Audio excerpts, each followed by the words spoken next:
আধুনিক প্রযুক্তির অভাব এবং তীব্র আর্থিক সংকটে ঝালকাঠি জেলার ঐতিহ্যবাহী লবণ শিল্প এখন বিলুপ্তির পথে। 17টি মিলের মধ্যে ইতিমধ্যেই বন্ধ হয়ে গেছে 10টি। বেকার হয়ে পড়েছেন শত শত শ্রমিক। সরকারি প্রণোদনার অভাব এবং ব্যাংক ঋণ না পাওয়ায় বাকি মিলগুলোও আধুনিকায়ন করা যাচ্ছে না। প্রতিকূলতার মধ্যেও সচল থাকা মিলগুলো থেকে বছরে 200 কোটি টাকা লবণ উৎপাদন হচ্ছে।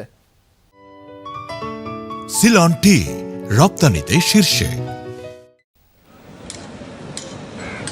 ঝালকাঠি শহরের বুক চিরে বয়ে চলা বাসুন্ডা নদী। এই নদীপথকে কেন্দ্র করেই ব্রিটিশ ও পাকিস্তান আমলে এই জনপদে গড়ে উঠেছিল দেশের অন্যতম লবণের মোকাম। ব্যবসা বাণিজ্যের জৌলুসের কারণে একসময় ঝালকাঠিকে ডাকা হতো দ্বিতীয় কলকাতা। তবে সেই ঐতিহ্য আর নেই। প্রযুক্তি আর পুঁজির অভাবে একে একে বন্ধ হয়েছে 10টি লবণ মিল। কোনো মতে টিকে আছে মাত্র 7টি। ব্যাংক ঋণ না পাওয়ায় দেশীয় এই শিল্প চলছে সনাতন পদ্ধতিতে। মিতালি, নূর, কুমিল্লা কিংবা মদিনা সল্টের মতো 10টি মিল বন্ধ হওয়ায় বেকার হয়ে পড়েছেন শত শত শ্রমিক। বাজারে যেখানে প্রতি কেজি প্যাকেটজাত লবণ 40 থেকে 45 টাকায় বিক্রি হচ্ছে, সেখানে মাত্র 25 টাকায় মিললেও ক্রেতা পাচ্ছে না দেশীয় লবণ। লবণ মিল একদিন চলে, 5 দিন চলে না। লেবারগুলো খুব কষ্ট করতে আসি। অনেক মিল বন্ধ হয়ে আছে, কোনো কাজ নাই।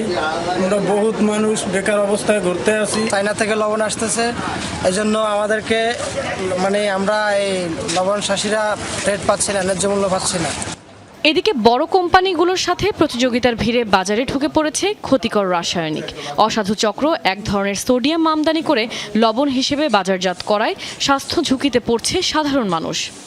বাংলাদেশে বর্তমানে কিছু বড় বড় কর্পোরেট গ্রুপ তারা আপনার লবণের নামে সোডিয়াম ইম্পোর্ট করে শিল্প লবণের কথা বলে শিল্প লবণকে ভোজ্য লবণের প্যাকেটজাত করে মার্কেটে সাপ্লাই দিতেছে। দেশীয় মিল থাকবে না, একবার বন্ধ হয়ে যাবে এবং হাজার হাজার শ্রমিক বেকার হইয়া পড়বে এবং মিল মালিক ব্যাংকের লোন লইয়া তারাও দেউলিয়ে যাইতেছে। এখানে সরকারের সহযোগিতা ছাড়া আধুনিকরণ না করতে পারলে হাজারো শ্রমিক আজকে বেকার হয়ে যাইতেছে।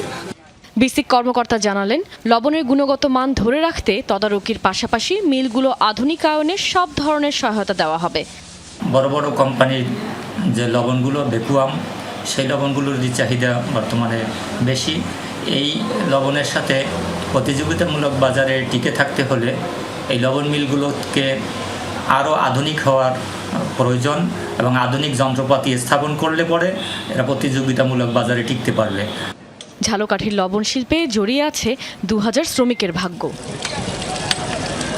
কাশফিয়া রুহি, যমুনা নিউজ।